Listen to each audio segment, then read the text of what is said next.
At some point, without any clear moment you could point to, you became very good at living your life without actually being in it. Not checked out, not broken, just operating from a slight distance. Going through the motions with enough presence that nobody would notice, including you most of the time. And the strange part isn't that it happened. The strange part is how normal it feels. That kind of distance doesn't arrive with a warning. It builds slowly, in the small decisions you make every day about which parts of yourself are worth showing and which parts are easier to keep quiet. In the way you've learned to read a room before you speak, in the version of you that shows up to things versus the version that stays home, behind everything, waiting for a moment that feels safe enough to just be honest. Over time, the adjusted version starts to feel like the real one, and the real one starts to feel like a memory. Most people carry this without a name for it. It just feels like tiredness, or distraction, or the natural weight of adult life.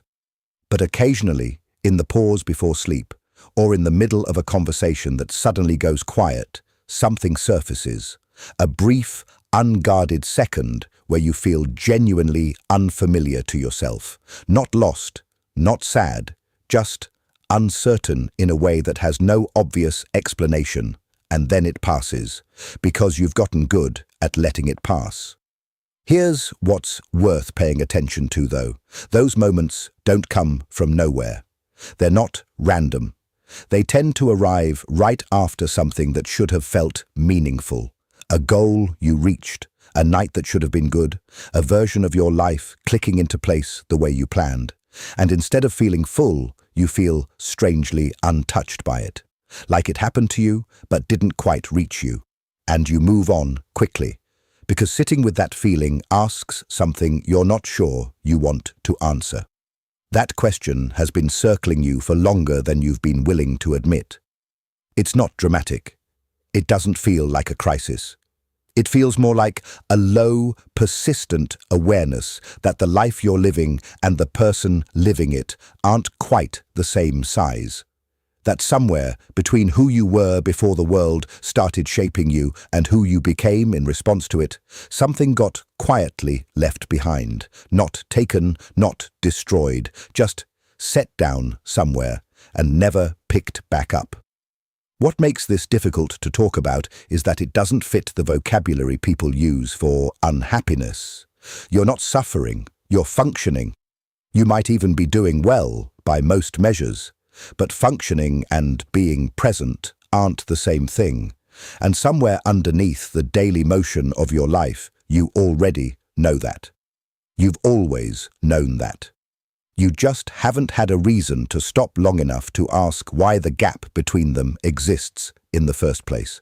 That gap is what this is really about. Not the symptoms of it, the tiredness, the flatness, the feeling of watching your own life from a slight remove. Those are just how it shows up on the surface. What matters is what's underneath them.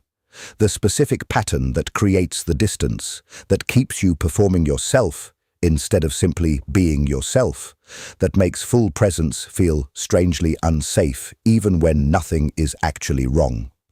In the next part, we're going to go directly into that. What the pattern actually looks like, why it forms, and why most people never see it clearly, even when they're living inside it every day. Not because they aren't paying attention, but because this particular pattern is quiet and familiar and knows exactly how to disguise itself as just the way you are. And once you start to see it, something shifts, something that doesn't shift back. If this content speaks the words you can't explain, click subscribe. Thank you for your support. There's something almost impossible to describe about the experience of being emotionally available to everyone around you and completely unavailable to yourself at the same time. You listen well, you notice when people are off, you adjust, you accommodate, you hold space in conversations without anyone having to ask you to, and somewhere in all of that giving of attention, you stopped being the person who receives it, including from yourself. That's not a complaint. It barely even registers as a problem most of the time.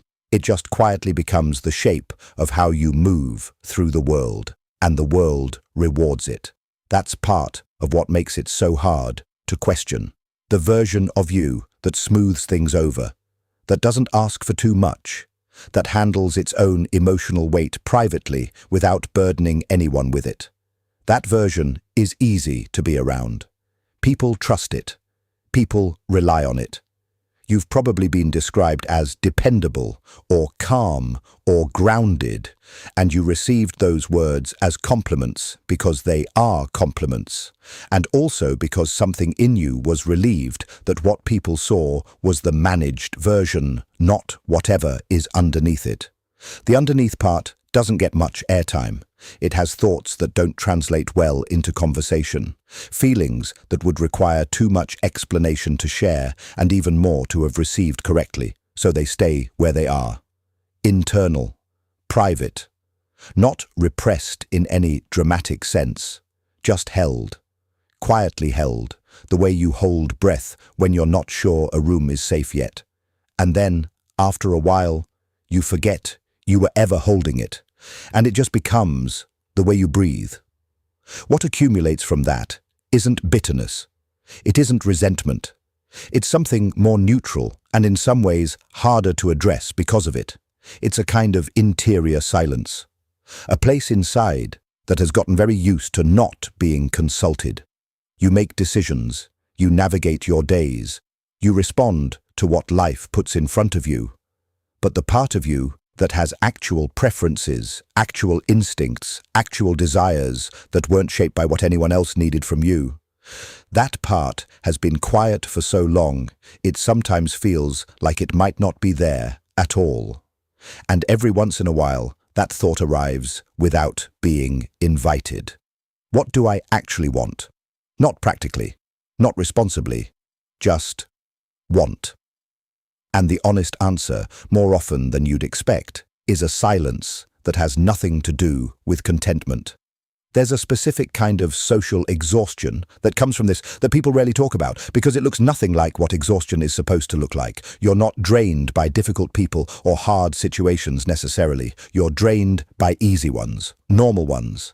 Perfectly pleasant conversations with people who like you in settings that should feel comfortable, doing things you've done 100 times without incident. And afterward, alone, there's this deflation. This need to decompress from something you can't quite identify because nothing bad happened. You just spent a few hours being the version of yourself that other people know, and now you need to recover from it. Most people assume that's introversion. Some of it might be, but some of it is something else. The energy cost of maintaining a self that doesn't quite fit, worn like clothing in the wrong size. Not painful, just slightly, constantly off. That slight wrongness is easy to normalize. You do it so automatically that it stops feeling like a choice. You walk into a room and within seconds you've already begun adjusting, reading the tone, sensing what's needed, calibrating yourself to match it. You're not performing exactly. It's more instinctive than that. More like a reflex that developed so early it stopped feeling like a reflex and started feeling like just how you are. Perceptive, adaptable. Good at reading people. What you don't usually acknowledge is how rarely you apply that same perceptiveness inward. How skilled you are at knowing what everyone else in a room needs and how genuinely uncertain you can be about what you need yourself. That asymmetry has a cost that compounds slowly.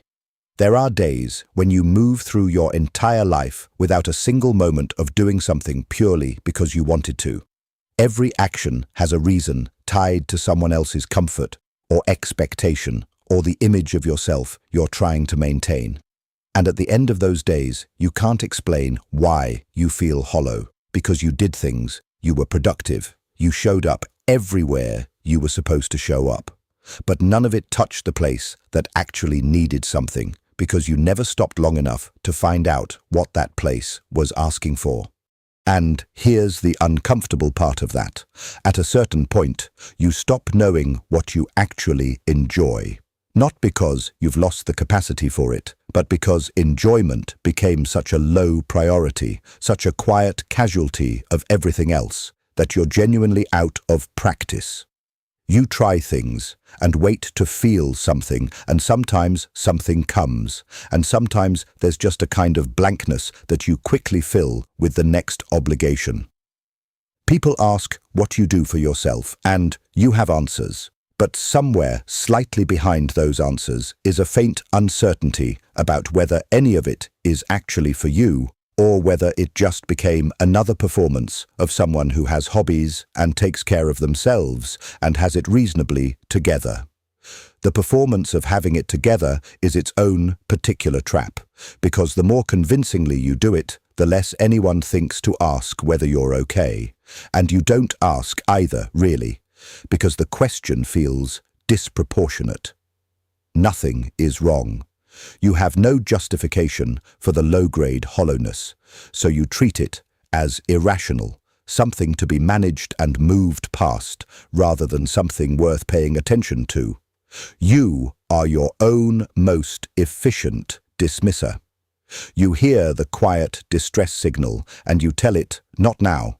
I'm fine. This is just how life feels," and you believe yourself because it's easier than the alternative. The alternative being, what if it's trying to tell me something I've been avoiding for a long time? That thought doesn't land dramatically. It arrives sideways, usually, in a strange flash of recognition when you hear something someone else says about their own life and you feel it more than you expected to, in the way a particular piece of music sometimes reaches somewhere that nothing else gets to, and you don't know why, and you don't let yourself think about why. In the fact that you have, at various points in your life, been much more yourself in solitude than you ever managed to be in front of anyone, including people you love.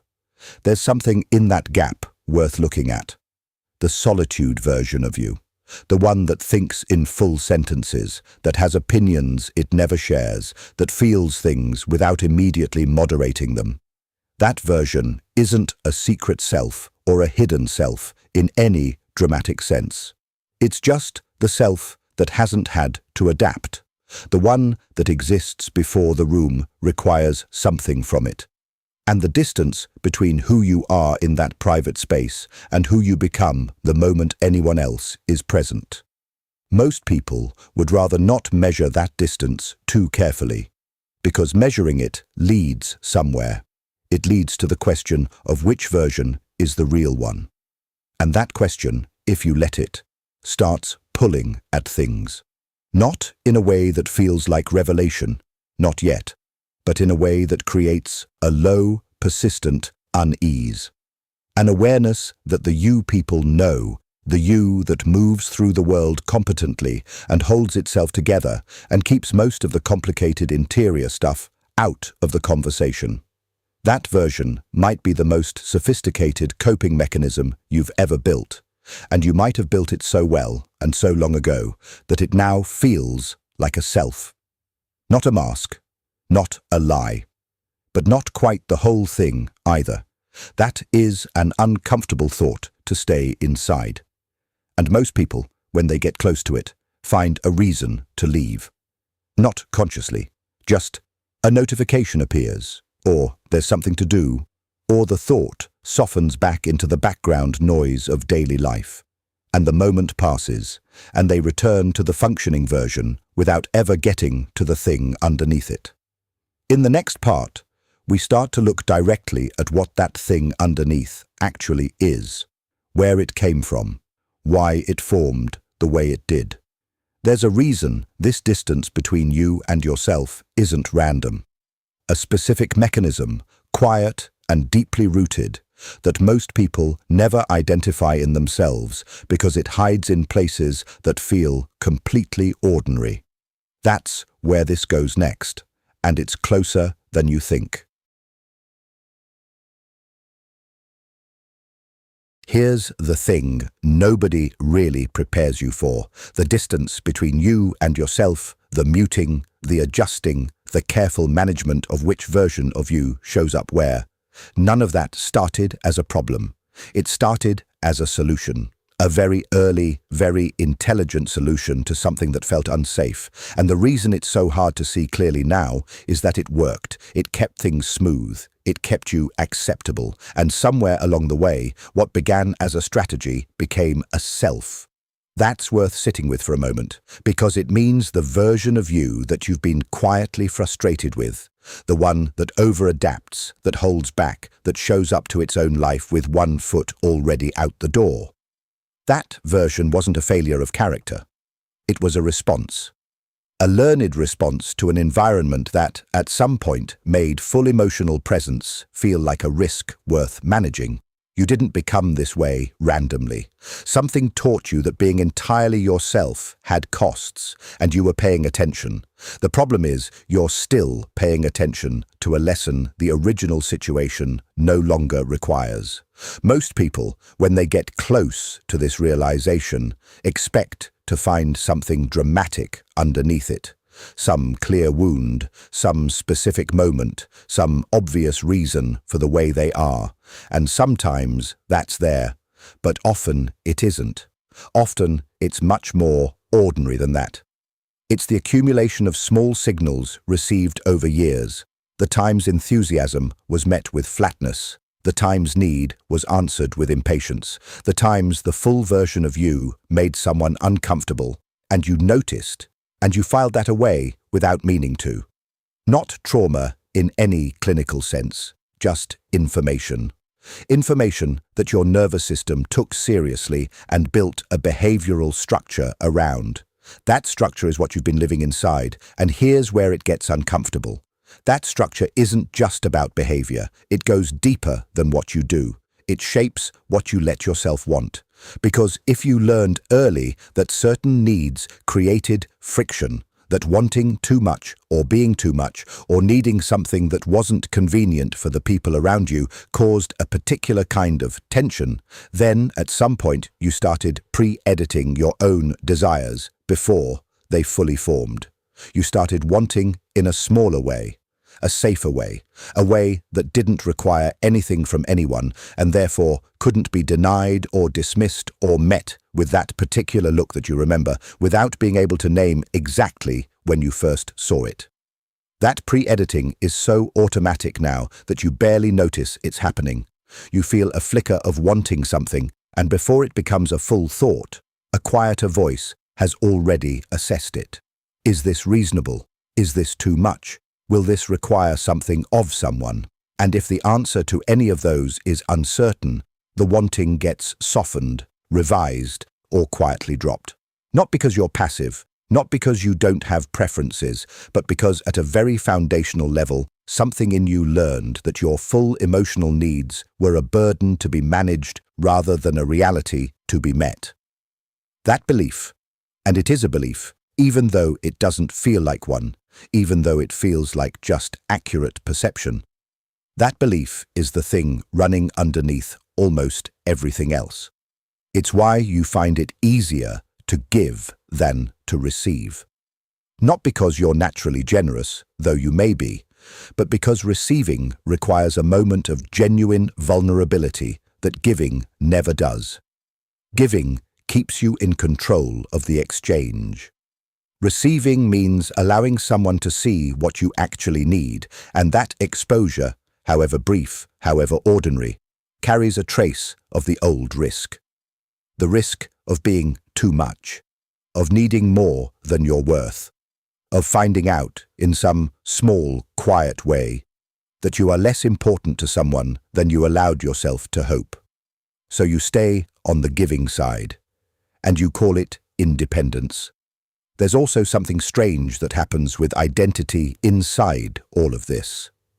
When emotional adaptation becomes your primary mode of existing, when you've spent years becoming whoever the moment seemed to need, you start to lose a clear sense of where the adaptation ends and where you actually begin.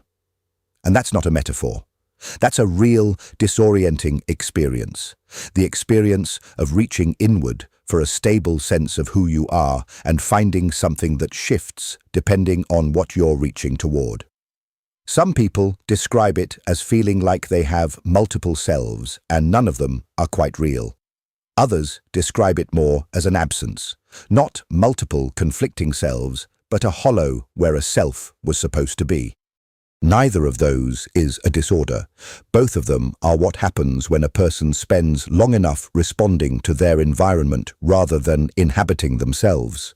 What makes this especially hard to confront is that the adaptation was never entirely wrong. The perceptiveness it gave you is real. The ability to sense what people need, to navigate social spaces carefully, to hold your own weight without imposing it on others. Those aren't illusions. Their capacities, but they were built in service of safety, not in service of you. And a capacity built for survival is a different thing than a quality you consciously chose. One keeps you protected. The other might actually cost you something every time you use it. The cost is this. Every time you adapt instead of assert, every time you soften yourself to fit instead of staying in the discomfort of being fully present, you send yourself a message. A quiet, unconscious message. That the original unedited version of you is not quite acceptable as is. That it needs to be processed before it can be offered to the world. And you receive that message the way you receive all the others, without fully hearing it, but letting it settle into the structure anyway. That's how self-rejection operates without ever feeling like rejection at all. It doesn't feel like turning against yourself. It feels like being reasonable, mature, aware of your effect on others. It wears the clothing of self-awareness so convincingly that questioning it feels almost ungrateful, like criticizing something that has kept you functional for years. But here is the thing that's slowly becoming difficult to look away from. The same mechanism that protected you, the watching, the adjusting, the careful calibration of which parts of yourself are safe to show. That mechanism doesn't know that the original danger has passed. It doesn't update automatically. It keeps running the same program in environments that no longer require it, with people who never asked for the edited version, in a life that has genuinely changed from the one where the strategy first made sense. And so you go on managing a threat that no longer exists at full scale, paying a cost that no longer has a clear reason, at the expense of a presence in your own life that you haven't quite been able to fully inhabit. That's not a character flaw, but it is a pattern. And patterns, once you actually see them, not intellectually, not as an idea, but as something you can feel operating in real time, patterns begin to lose some of their automatic grip. Not all of it. Not immediately, but something changes in the seeing. In the next part, what changes, and why the simple act of genuinely recognizing yourself, not the adapted version, not the functioning version, but whatever was there before all of this began. Why that recognition is where something new becomes possible, not as a solution, not as an arrival, but as the beginning of something that has been waiting longer than you realize. Something changes when you stop trying to fix the distance and start actually looking at it, not with the intention of closing it immediately, not with a plan, not with the quiet hope that understanding it will make it dissolve, just looking. And what you find, when you actually stay with it long enough, is that the distance isn't emptiness. It's more like a record. A very detailed, very accurate record of every moment you decided that being fully present wasn't worth the risk. That's not an accusation. It's just what it is. Those decisions weren't mistakes in the way you might want to categorize them. They were responses, and the part of you that made them was doing the only thing it knew how to do with the information it had at the time. That doesn't make the cost of them irrelevant. The cost is real, and you've been paying it in ways you're only beginning to add up. But it does mean the story you've been quietly telling yourself, the one where you are somehow fundamentally broken or emotionally insufficient, is not the accurate version. The accurate version is more ordinary than that, and in some ways harder to sit with because of it. You are someone who learned very early and very efficiently how to make yourself smaller in ways that felt like consideration, how to hold your needs at arm's length in ways that felt like maturity, how to stay at a slight remove from your own emotional life in ways that felt like stability. None of those translations were lies, exactly. They were just incomplete. Consideration without self-inclusion is something else. Maturity that requires you to disappear isn't maturity. Stability that depends on not feeling too much is a kind of managed fragility, not an actual ground. Seeing that clearly is uncomfortable in a specific way, not because it reveals something monstrous, but because it reveals something so ordinary, so understandable, so completely human that it's almost strange you couldn't see it sooner. But that's how these things work. The patterns that shape us most deeply are the ones that feel the most like just the way we are. They don't feel like patterns at all. They feel like facts. This is who I am. This is how I operate. This is just the way I'm built. And when something feels like a fact, you don't question it. You arrange your life around it. You develop explanations for it. You identify with it so completely that the idea of existing without it feels less like freedom and more like losing something essential. That's the strange part. The thing that costs you the most can also feel like the thing holding you together. There's a version of you that genuinely believes the distance is protective, that if you stopped managing your emotional presence so carefully, something would go wrong. Someone would see too much. You would want something and have it denied in a way that confirmed every quiet fear you've been managing for years. And so the management continues, not because it brings anything good, but because the alternative feels somehow more dangerous than the familiar emptiness. That belief doesn't announce itself. It just operates, quietly, efficiently, in the background of every interaction, every decision, every moment where full presence was available and you chose, without quite knowing you were choosing, to stay slightly behind yourself instead. What's different now?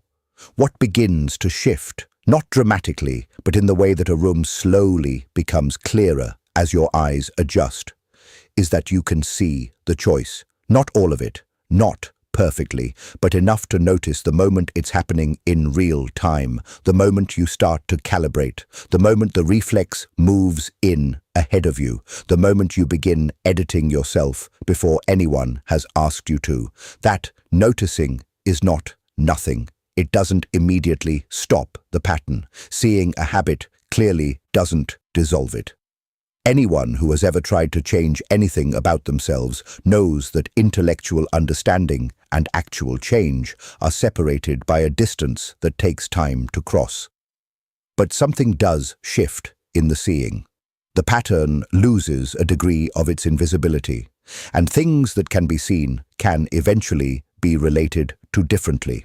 What that looks like in practice is quieter than most people expect. It doesn't feel like breakthrough. It feels more like a small, slightly uncomfortable pause. A moment where you catch yourself in the middle of adapting and just notice it. Not stop it necessarily. Not force yourself into a different behavior. Just notice. There I am, making myself smaller again. There I am, deciding this person doesn't need to see the full version. There I am, pre-editing something I haven't even fully felt yet. The noticing itself is a kind of presence, a kind of contact with yourself that the automatic version of the pattern never allowed. And here is something that takes a long time to understand about emotional survival patterns. They were built around a version of you that needed protecting, a version that was younger, that had fewer resources, that was genuinely more dependent on the approval and comfort of the people around it. That version made sense. The architecture built to protect it made sense. But you are not only that version anymore. You have capacities now that didn't exist when the pattern first formed. You can tolerate discomfort that would have been genuinely destabilizing at an earlier age. You can recover from things. You have, in fact, recovered from things, more than you've given yourself credit for. The pattern doesn't know that yet. It's still protecting someone slightly younger than you. That thought, sitting inside it for a moment without rushing to make it mean something, changes something small. Not everything, not permanently. But it introduces a kind of quiet compassion that isn't sentimental and doesn't require you to suddenly feel differently than you do. It's more like a correction of a factual error. You've been treating yourself as more fragile than you actually are. The management, the distance, the careful calibration, it was built for a fragility that has, in part, been outgrown, even if no one updated the internal record. There's also something worth noticing about what full presence actually asks of you, because it's not what the protective part of you has assumed all these years.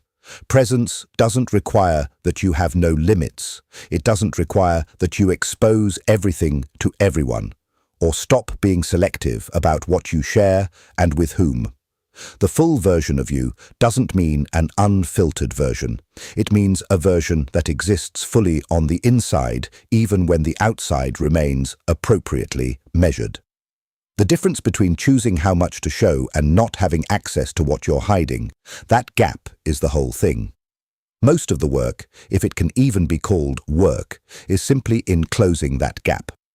Becoming someone who knows what they feel before deciding what to do with it, wanting things fully before deciding whether to act on them, existing in your own interior without immediately processing yourself into something more palatable. That sounds simpler than it is. Old habits have weight. Reflexes built over decades don't dissolve because you've named them. The adjusted, carefully managed version of yourself will keep showing up.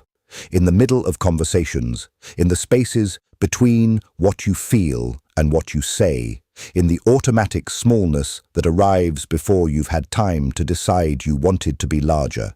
It will keep showing up for a while. But here is what is also true, and what stays with you after you've seen it clearly.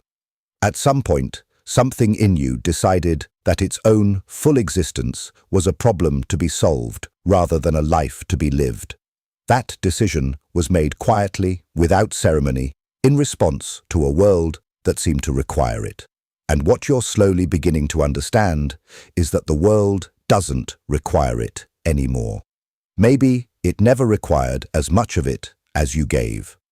You've been waiting in some quiet interior place for permission to fully arrive, and the strange, slightly uncomfortable realization, the one that doesn't resolve neatly, that you'll probably keep returning to, is that the waiting itself was the distance. And the permission was always going to have to come from the one place you'd been least willing to look. If that thought stays with you, the next video is already there. So is everything that comes after it.